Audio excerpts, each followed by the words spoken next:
आणि यानंतरची एक महत्त्वाची आणि मोठी बातमी आपण बघणार आहोत। पुणे विमानतळावरनं 2 संशयितांना अटक करण्यात आलेली आहे। सलीम खान आणि नसरुद्दीन खान यांना एअरपोर्ट पोलिसांनी अटक केली आहे। बनावट तिकिटाद्वारे विमानातून उड्डाण करण्याच्या ते दोघेही तयारीत होते। पुण्याहून लखनौला जाण्याच्या ते तयारीत होते असा आरोप होतोय।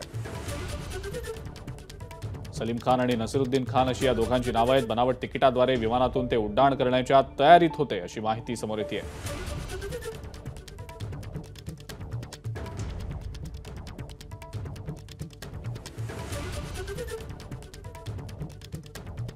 मृत्युंजय सिंग आपले प्रतिनिधी आपल्या सोबत आहेत सध्या, त्यांच्याकडनं या संदर्भातली अधिक माहिती आपण जाणून घेणार आहोत। मृत्युंजय, काय नेमकी माहिती समोर येते? कोण हे आहेत दोघे जण आणि पुण्याहून लखनौला जाण्याच्या ते तयारीत होते अशी माहिती समोर येते, काय नेमकी याबद्दलची अपडेट? आतापर्यंत जी चौकशी झालेली आहे यामध्ये 2 ज्या पॅसेंजर्स आहे त्यांचे नाव सलीम खान आणि नसरुद्दीन खान असे 2 नाव समोर आलेले आहेत।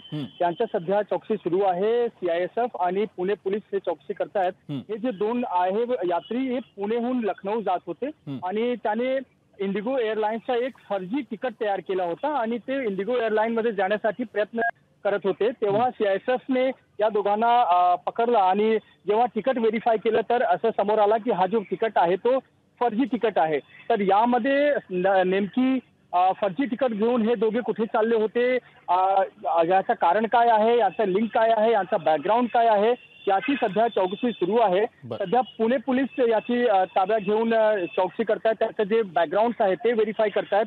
सलीम खान आणि नसरुद्दीन खान असे 2 नाव आहे आरोपींचे आणि काल संध्याकाळ 4 वाजताची फ्लाईट होती पुणेहून, पुण्याचे लोहगाव एअरपोर्टहून लखनौ जाणारी इंडिगोची फ्लाईट होती आणि इंडिगो एअरलाइन्सची फर्जी तिकीट तयार करण्यात आलेले होते। तर यांचा हेतू काय होता, हे कशासाठी विमानमध्ये दाखल करण्याचा प्रयत्न करत होते, कशासाठी लखनौला जाणार होते, काय एअरपोर्टमध्ये दाखल होण्यामागे यांचा हेतू काय होता, हे सगळ्यांची चौकशी सध्या पुणे पोलीस आणि इतर ज्या एजन्सीज आहे ते एजन्सी करत आहे आणि आतापर्यंतची ऑफिशियल माहिती आहे ते आता पुणे पोलिसांच्या ताब्यात आहे आणि पुणे पोलीस जे फर्जी तिकीट आहे किंवा यांचा बॅकग्राऊंड आहे ते व्हेरीफाय करतायत। ठीक आहे मृत्युंजय, धन्यवाद, सविस्तर माहिती आपण दिलीत त्याबद्दल।